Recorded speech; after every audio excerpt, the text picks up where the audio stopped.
Hello from the sunny and warm German summer.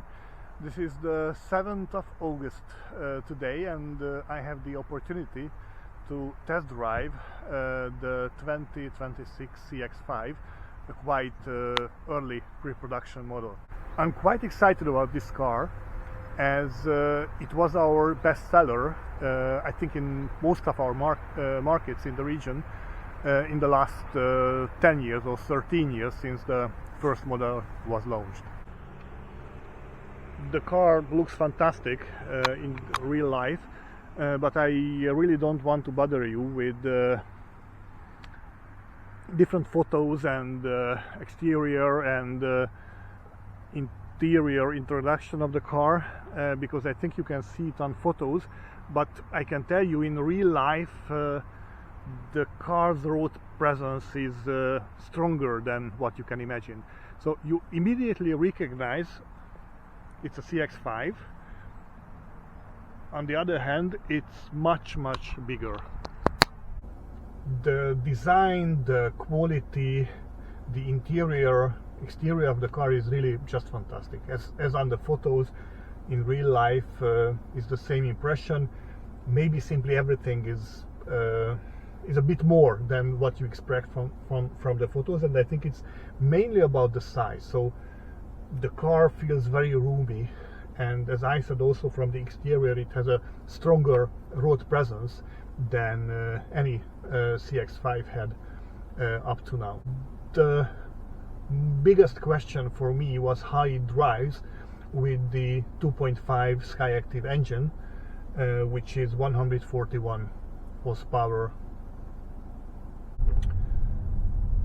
When driving, the first impression is that the car feels more torquey than what you would think if you just see the horsepower, but I don't remember the torque, how it compares with the previous 194 horsepower 2.5s, but you feel even more torquey.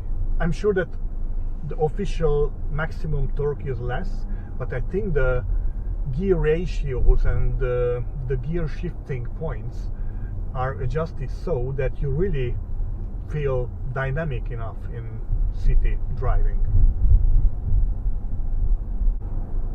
The next thing what I felt when driving the car, that it's extremely agile in steering and cornering. I remember the last CX-5 was also quite direct and sporty feel among the SUVs, but this one is much better. So this morning I just drove a new Mazda CX-5 to the airport in sport mode, where it has quite nice and sporty steering, but this car at low speed feels the same. So surely much more direct and more responsive and agile in steering and cornering than the previous CX-5. When you enter the famous German motorway with no speed limit and you try to accelerate fast, you also don't feel lack of power, surprisingly.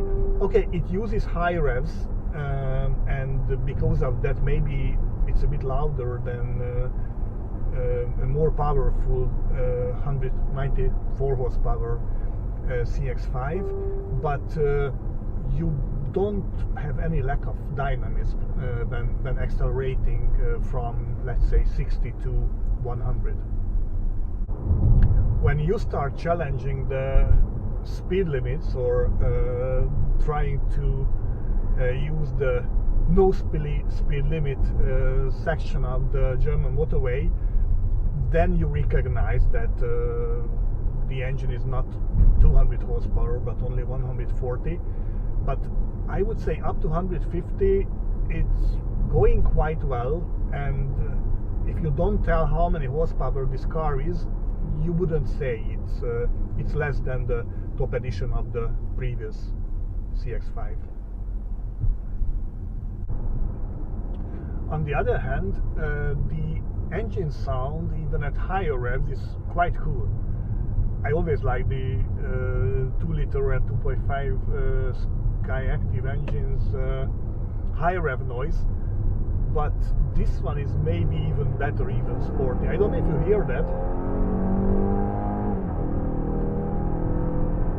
So it sounds cool. Now, as a summary, I can say that I was very excited about the car after seeing the photos and reading the details of the cars, and after driving it I'm quite positive, not just about the looking of the car, the quality of the car, but also what I was a bit worried about is the driving dynamics, because we can say in normal traffic, in city driving, around the city driving, and even on motorways within the speed limits, the dynamics are absolutely okay.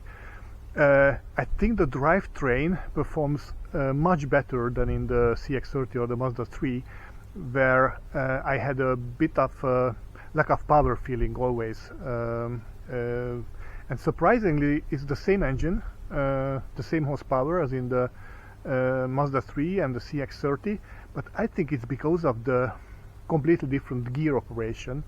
This feels much better and much more dynamic, as I said, up to, let's say, 130, 140.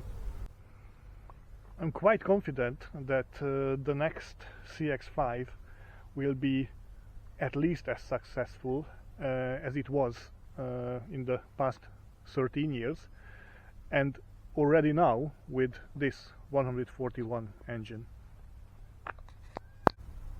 If you like my video, send a big thumbs up, and if I will have at least 1 million likes, I promise you that I'm ready to be the supercar blondie of the region. Bye bye.